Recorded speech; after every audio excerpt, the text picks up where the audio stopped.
90s gave us plenty of flight simulators which came in plenty of different flavors. One of such subcategories of the genre were those that simulated aircraft that haven't even entered service, being only at the prototype phase instead. It was most commonly seen with F-22 Raptor, as 90s were full of flight sims featuring it. However, there was one example of such simulator that focused on an European aircraft instead.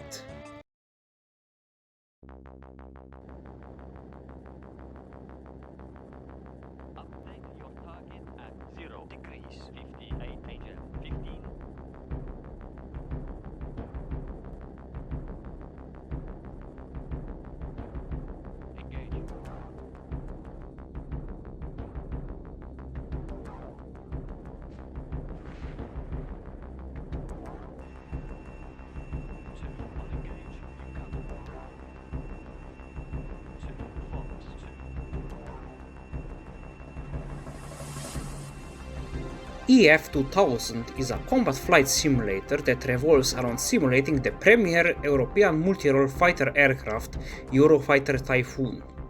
The game was developed by Digital Image Design, which at the time was known by their work on TFX, and was published by Ocean Software. Its original release was in 1995 for MS-DOS and it received multiple updates.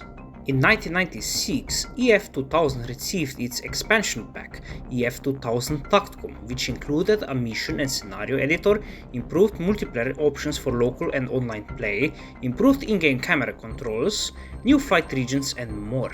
Europe also received an exclusive Super EF2000 for Windows 95 in 1996. A year later, a compilation for the American audience was released, titled EF2000 V2.0. It featured the original MS-DOS version of EF2000, Tactcom expansion and Super EF2000. To put it in perspective, the game was released only a year after Eurofighters' first flight on 27th of March 1994. This meant that a lot of capabilities of Eurofighter present in the game were guessed, rather than modeled straight from the aircraft itself, which will be discussed later. Such occurrence was very prevalent in all flight simulators that were based on aircraft that haven't entered service at the time, such as Digital Image Design's F-22 ADF. However, Digital Image Design still did a great amount of work to provide, at the time, one of the most realistic depictions of Eurofighter in flight simulation industry. Example of such work was done on its flight model, which was heavily based on the actual aerodynamics of Eurofighter Typhoon. The aircraft itself is, to put it lightly, extremely fast, even at military power. You can easily reach over Mach 1 even without using afterburners. I'm not a Eurofighter subject matter expert, but that does seem to align with its supercruise ability, which means that the aircraft can travel at supersonic speeds without the usage of the afterburner. Eurofighter in the game is also very easy to fly and is quite maneuverable as well. This extends to the real Eurofighter as well, as it was made to make the task of flying as easy as possible, so that the pilot could focus on systems management, like radar for example. Another reason why Eurofighter is generally considered to be easy to pilot is its flight control system, which is a full-time, full-authority quadruplex fly-by-wire system which provides exquisite handling characteristics and allows an aerodynamically unstable design like Eurofighter to fly. It also shields the pilot from any difficulties regarding flying, but voice warnings are given if the aircraft is really pushed to the limit. This system is implemented in the game and is modeled quite well. Another interesting thing about the game is that it features a clickable cockpit. While not the first game to do so, something like Mega Fortress already had a clickable cockpit, it is still a welcome feature. Now for the Avionics implementation. First one to be discussed shall be its radar. The manual states that the radar in the game is the multi-mode ECR-90, or in other words Capture-M. ECR-90 provides a portrayal of a complex air picture in a simple graphical way for the pilot to understand. The radar in the game is quite powerful and can track multiple enemy targets simultaneously, and the pilot can engage multiple hostiles at the same time. Despite the fact for its time this was quite an in-depth simulation of a radar, the radar in the game is easy to operate. Just point the nose towards the direction of the enemy aircraft and it will automatically lock them for you. If you wish to cycle between targets, pressing C button should suffice. As for the radar symbology, the game generally faithfully recreates it. IRCT is also implemented in the game and it serves two purposes: being able to track hostile aircraft without giving away your position with radar, and generation of TV quality images which can be used for visual identification. I am however not entirely sure if the latter is also true for actual Eurofighters IRCT, Pirate. Additional system that shall be discussed is Joint Tactical Information Distribution System, or JTIDS for short. In simple terms, this is data link, which shows the picture of enemy in friendly positions in the entire area of operations. This, combined with ECR-90 radar, gives Eurofighter an advantageous amount of situational awareness. Of course, it's all up to the pilot to exploit such advantage. Another system worth mentioning is Defense Aid subsystem, which is a combined integration of a radar warning receiver, an infrared warning receiver, a laser warning system, a TOW decoy, automatic chaff and flare release, and the ability to perform defensive jamming against air defense and hostile aircraft. Such system is implemented in the game and gives the pilot a greater amount of survivability. All of these systems, along with Eurofighter's own flight performance, make the plane incredibly potent, but a fighter aircraft can't do as much without its weapons. In the game, Eurofighter has plenty of different weapons, both air-to-air and air-to-ground. Starting off with air-to-air missiles, they are categorized between radar-guided and heat-seeking missiles. In the game, Eurofighter has 2 radar-guided and 2 heat-seeking missiles available. For heat seekers, Eurofighter has AIM-9M Sidewinder and AIM-132 ASRAM, with the latter being the more advanced one. Both missiles are to be used at close range and are very good at their jobs. For radar-guided missiles, it has AIM-120 AMRAAM, which is a medium-range active radar-guided missile. Oddly enough, when you fire the AMRAAM, the game calls out Fox 1, even though AMRAAM is not a semi-active radar-guided missile, but an active one. These 3 missiles are what Eurofighters use in real life. However, there is one missile that is implemented in the game but never went into service, and that's S-225. In the game, it has the function of a long-range active radar-guided missile, something that Eurofighters of today use MBDA Meteor for it.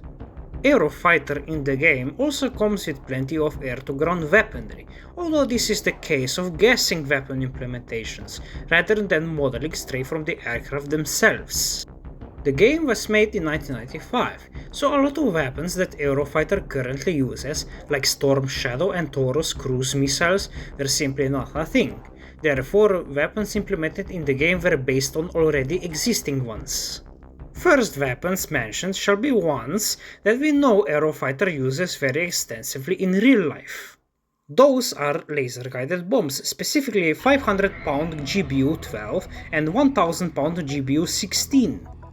They allow for precision strikes, although one thing about it is that Eurofighter in the game uses TIALD targeting pod. Some old sources claim that there were plans to equip Eurofighters with TIALD, but it was never operationally used. Eurofighters eventually got lightning targeting pod, so the usage of laser-guided bombs is true to life, even if the pod is a bit different. It also comes with unguided bombs, which were only tested on the real airframe, but so far when it comes to Eurofighters, there's only photographic evidence of Spanish and Italian Eurofighters carrying them. BL-755 cluster bombs are also available for it in the game. As for the aforementioned cluster bombs, some sources state that the DA-7 prototype aircraft was cleared to carry them, but BL-755s got phased out in 2007. Alarm is an interesting case here because there is photographic evidence that Eurofighter did carry it, but it wasn't used operationally. CRV-7 unguided rockets and AGM-65 Maverick anti-tank missiles are also available in the game, but I haven't found any concrete proof of it being carried by real Eurofighters. The same applies for Sea Eagle anti-ship missile. In real life, Eurofighter does have anti-tank missiles, like Brimstones, but they did not exist at the time of game's release. There is a picture of Eurofighter carrying Marta ER anti-ship missiles, but I'm not sure if it has been operationally integrated yet. Now for a weapon that I'm 100% positive that Eurofighter never carried were Durandal runway destroying bombs.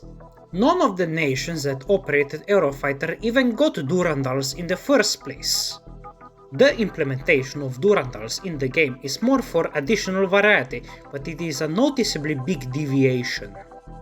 Lastly, the aircraft comes with Mauser BK-27 revolver cannon, which can be used in both air-to-air and air-to-ground roles.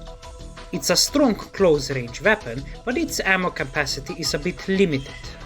Overall, the weaponry usable in the game is mixed with actual weapons that Eurofighter uses, along with some hypothetical and fictional payloads, especially regarding air-to-ground munitions, because real Eurofighter is fairly limited when it comes to it.